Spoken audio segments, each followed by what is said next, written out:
भर में आवेलू पल में भुलावेलू, साल भर में आवेलू पल में भुलावेलू, हो जालू छनही में दूर। माई कवन भइल हमनी से कसूर, हे माई कवन भइल हमनी से कसूर। साल भर में आवेलू पल में भुलावेलू, साल भर में आवेलू पल में भुलावेलू, हो जालू छनही में दूर। माई कवन भइल हमनी से कसूर, ए माई कवन भइल हमनी से कसूर।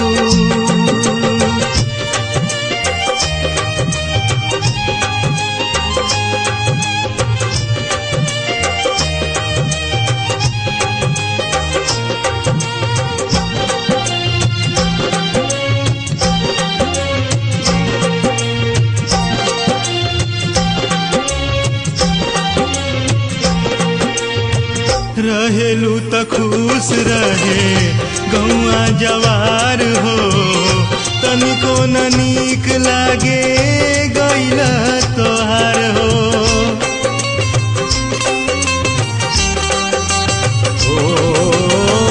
रहेलू त खुश रहे गौआ जवार हो, तनिको न नीक लागे गइल तोहार हो।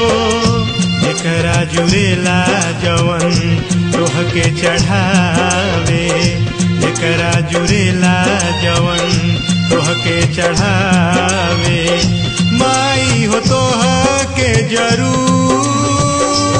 माई कवन भइल हमनी से कसूर, हे माई कवन भइल हमनी से कसूर।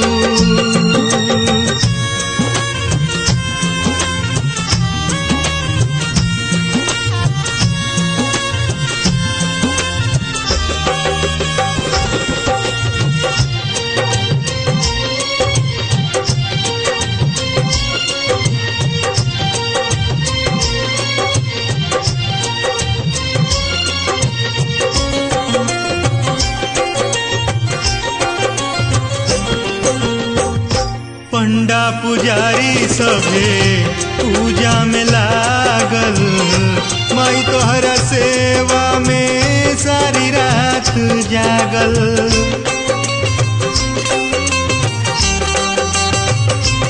ओ पंडा पुजारी सभे पूजा में लागल, माई तोहरा सेवा में सारी रात जागल।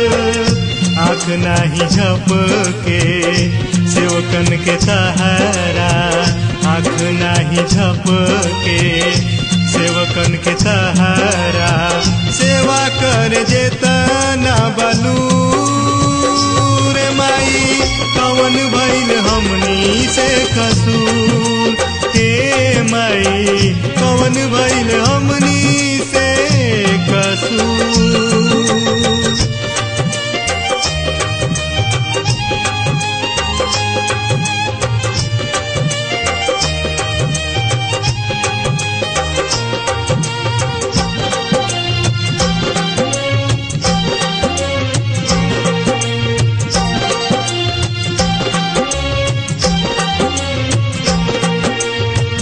पूजा के मालूम नइखे विधि विधान हो, अवधेश कुमार संगे नवनीत नादान हो।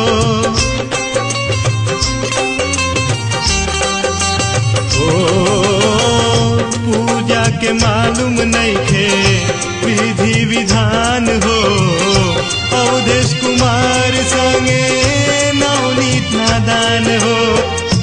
तो सब जान तारू के हमार माई, तो सब जान तारू के हमार माई, बानी हमनी के मजबूर।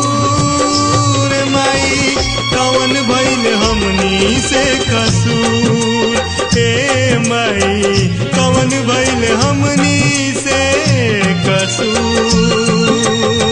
साल भर में आवेलू पल में भुलावेलू, साल भर में आवेलू पल में भुलावेलू, हो जालू छनही में दूर। माई कवन भइल हमनी से कसूर, हे माई कवन भइल हमनी से कसूर, हे माई कवन भइल हमनी से कसूर, हे माई कवन भइल हमनी से कसूर, हे माई कवन भइल हमनी से कसूर।